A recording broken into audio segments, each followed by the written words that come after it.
Happy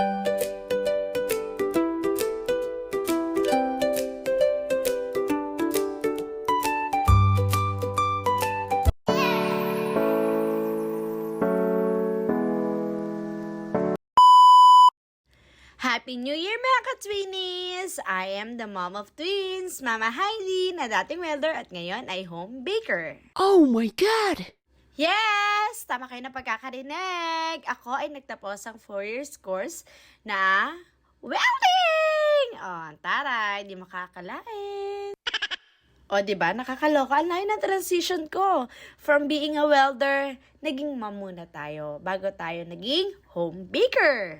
Sa susunod ko na i-chika sa inyo kung ano yung mga na-experience ko sa aking welding life. Diba?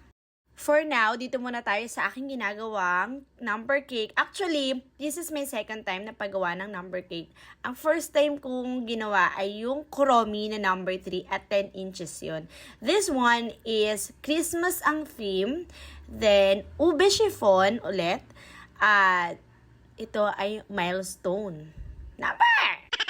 Ang high tone nun, girl.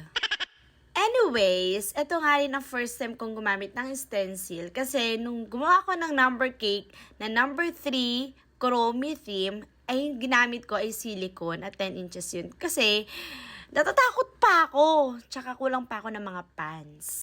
As a beginner, yes! Tama po kayo ng pagkakarinig. Ako po ay beginner pa lamang. Nag-start po ako mag-bake noong October 2025, Teacher's Day. Diba? Tandang-tanda ko yun. Kasi hindi pa ako ganun kagaling, pero nagtinda na ako. Ayun yung sinasabing lakas lang ng loob. Ang pan pa lang na binili ko nun ay yung tagpo 4 inches pa lang. Pero ngayon ay bumili na ako ng rectangular pan para sa mga aking number cakes. Tapos dahil wala nga tayo masyadong budget, stencil lang. Dahil mas mahal ang silicone number kapag bumili ka. So ayan, stencil 6 inches. Kahit pa paano, 100 plus lang. Pero kumpleto naman na siya.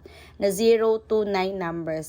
Kaya kung medyo nag-aalangan ka pa, mag-silicone number ka. Tsaka kung ayaw mo magtabas-tabas, walang kakain, mag-silicone number ka. Pero kung may marami ka naman taga-kain, eto ka na lang. Mag-stencil ka na lang. Kasi sa akin mas maganda stencil. Mas napapalapad ko kasi yung cake. Tsaka nagagandahan ako pag mas malapad yung cake, maganda yung pagkakapipe ko.